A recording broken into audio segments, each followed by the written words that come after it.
নমস্কার বন্ধুরা, আজকের বিশেষ প্রতিবেদনে আপনাদের সকলকে স্বাগত। আজকের আলোচিত বিষয় পাকিস্তানের রাজধানী ইসলামাবাদে সাম্প্রতিক ভয়াবহ বিস্ফোরণ এবং তার বিস্তৃত প্রভাব। চলুন শুরুতেই জেনে নেওয়া যাক ঘটনাটির মূল বিবরণ এবং এর পেছনের বড় প্রেক্ষাপট।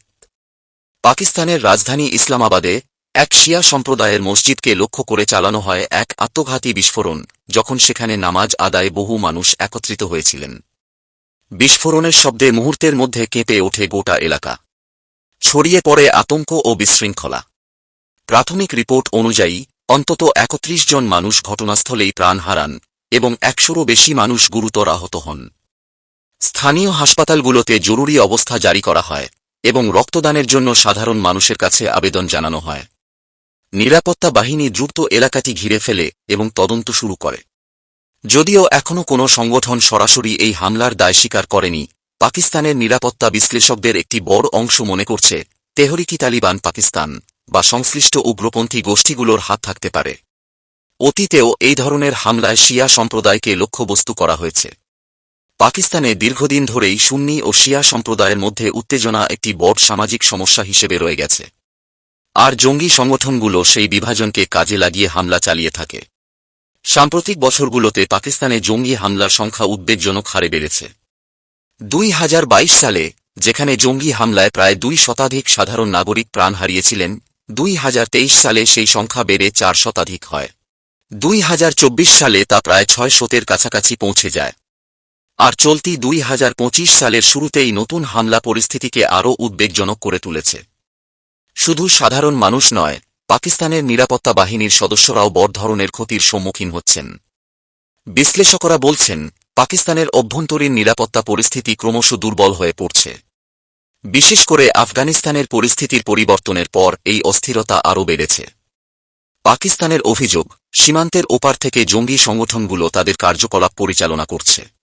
অন্যদিকে আফগানিস্তানের বর্তমান তালিবান সরকার এসব অভিযোগ অস্বীকার করে উল্টো পাকিস্তানের দিকেই দোষ চাপাচ্ছে। ফলে দুই দেশের মধ্যে কূটনৈতিক উত্তেজনা বাড়ছে।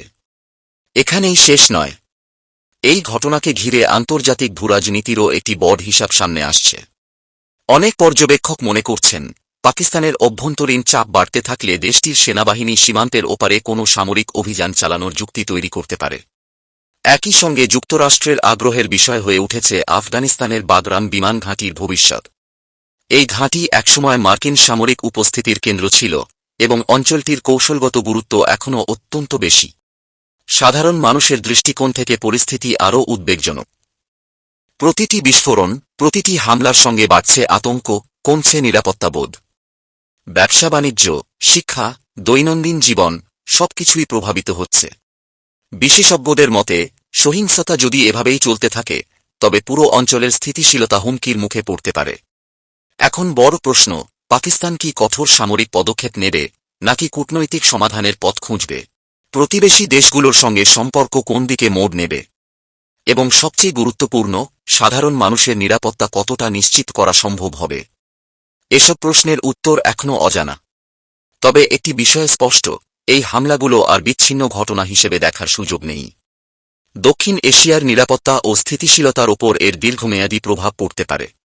তাই আন্তর্জাতিক মহলও এখন পরিস্থিতির দিকে গভীর নজর রাখছে। এই পরিস্থিতির ওপর আমরা নিয়মিত নজর রাখছি। নতুন কোনো তথ্য বা গুরুত্বপূর্ণ আপডেট সামনে এলে আমরা অবশ্যই আপনাদের জানাব। এই পর্যন্তই আজকের বিশেষ আন্তর্জাতিক প্রতিবেদন। আপনারা ভালো থাকুন, নিরাপদে থাকুন এবং আমাদের সঙ্গেই থাকুন পরবর্তী সংবাদ আপডেটের জন্য। ধন্যবাদ।